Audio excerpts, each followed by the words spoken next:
ఈరోజు మనం 6వ తరగతి తెలుగు పాఠ్య పుస్తకంలో నుంచి 5వ పాఠం శతకసుధ. ఈ శతకసుధ అనేది 6వ తరగతి, 7వ తరగతి, 8వ తరగతి, 9వ తరగతి అనేది అన్ని క్లాసెస్లో ఉండడం అనేది జరిగింది. సో నేను 7వ తరగతిలో ఆల్రెడీ ఒక శతకసుధపై వీడియో అనేది చూడండి. ఇప్పుడు మనం 6వ తరగతిలోని శతకసుధని పరిశీలిద్దాం. సో పాఠ్యభాగం అనేది శతకసుధ, ప్రక్రియ అనేది శతకం, కర్తలు ఎవరు అంటే శతక కవులు, ఇతివృత్తం నైతిక విలువలు. శతకం కర్తలు అనేది ఉన్నాయి. సుమతి శతకం నీతిశాస్త్ర ముక్తావళి, కర్త ఎవరంటే బద్దన్న. కంద పద్యాలు, ఎన్నవ శతాబ్దం అంటే 13వ శతాబ్దం. నెక్స్ట్ శ్రీకాళహస్తీశ్వర శతకం, ఎవరు కర్త దుర్జటి, ఎన్నవ శతాబ్దం 16వ శతాబ్దం.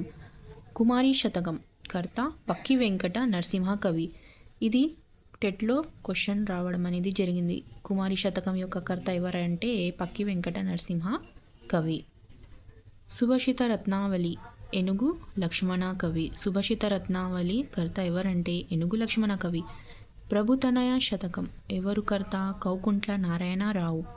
గాంధీతాత శతకం, శిరశినహల్ కృష్ణమాచార్యులు. బాలనరసింహ శతకం, సురోజ బాలనరసింహ చారి. భవ్యచరిత శతకం, డాక్టర్ టివి నారాయణరావు. సో ఇవి శతకం ఉన్నాయి మరియు కర్తలు అనేవి ఉన్నాయి. ఇప్పుడు మనం పాఠ్యభాగాన్ని నేపథ్యం ఇతర విశేషాలను పరిశీలిద్దాం. లోకధర్మాలను సంఘరీతులను వివరించే వాటిని శతకాలు అంటారు. మానవ జీవిత మూల్యాలను బోధించడమే కాక లోకంలో మానవుడు ఏ విధంగా జీవించాలి అనే విషయాలను కూడా శతక పద్యాలు చక్కగా వివరిస్తాయి.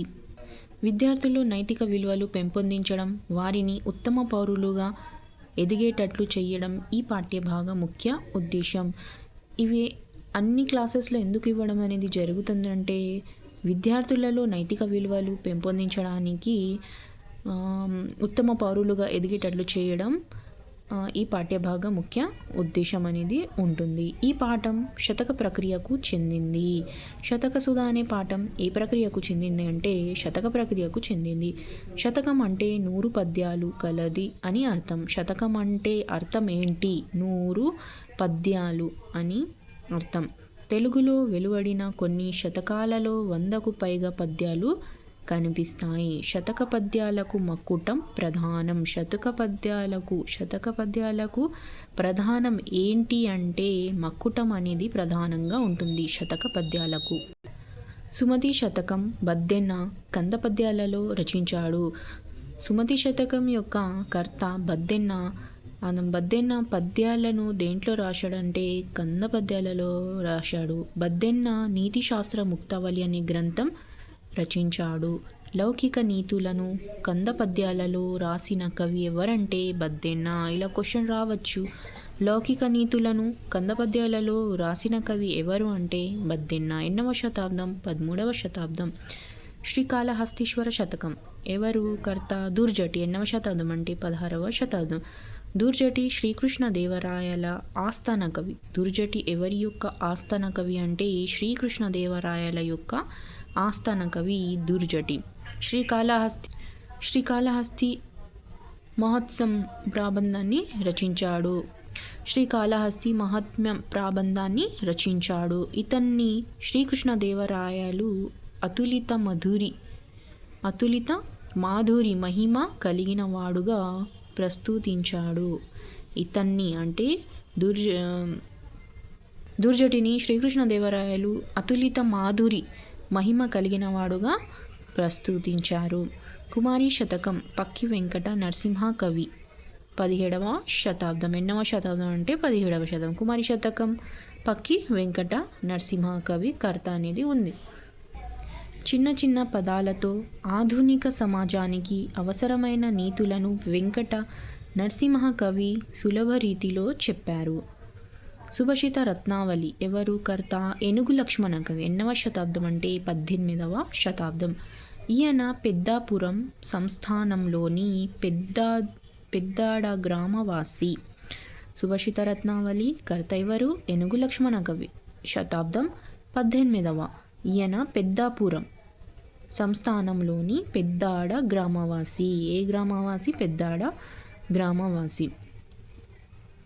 ఈయన ఇతర రచనలు రామేశ్వర మహాత్మ్యం, విశ్వామిత్ర చరిత్ర, గంగా మహాత్మ్యం అనేది రాశారు రచనలు. ప్రభుతనయ శతకం కౌంకుంట్ల నారాయణరావు 1883 1953. రంగారెడ్డి జిల్లా కౌంకుంట్ల గ్రామవాసి. ప్రభుతనయ శతకం యొక్క కర్త కౌంకుంట్ల నారాయణరావు. ఏ వాసి అంటే రంగారెడ్డి జిల్లాకి కౌంకుంట్ల గ్రామవాసి. గాంధీ తాత శతకం శిరసిన్హల్ కృష్ణమాచార్యులు 1905 1992. నిజామాబాద్ జిల్లా మోర్తాడ్లో జన్మించారు. ఎవరు? శిరసిన్హల్ కృష్ణమాచార్యులు. కోరుట్లలో స్థిర నివాసం. ఈయన శతావధానిగా పేరు పొందారు. ఎవరు? శ్రీ సిన్హల్ కృష్ణమాచార్యులు. ఇతను రాసిన ఖండకావ్యం రత్నమాల. శిరసిన్హల్ రాసిన ఖండకావ్యం ఏది అంటే రత్నమాల. ఆధునిక దార్శనికుడిగా గుర్తింపు పొందారు. ఈయన ఇతర రచనలు కళాశాల అభ్యుదయం, రామానుజ చరితం, చిత్ర ప్రబంధం మొదలగు రచనలు. రత్నమాల అనేది ఖండకావ్యం. ఈయన బిరుదు అభినవ కాళిదాసు. శిరసిన్హల్ కృష్ణమాచార్య యొక్క బిరుదు ఏది అంటే అభినవ కాళిదాసు. నెక్స్ట్ భారత శతకం కర్త ఎవరంటే సురోజు బాలనరసింహాచారి 1946 2014.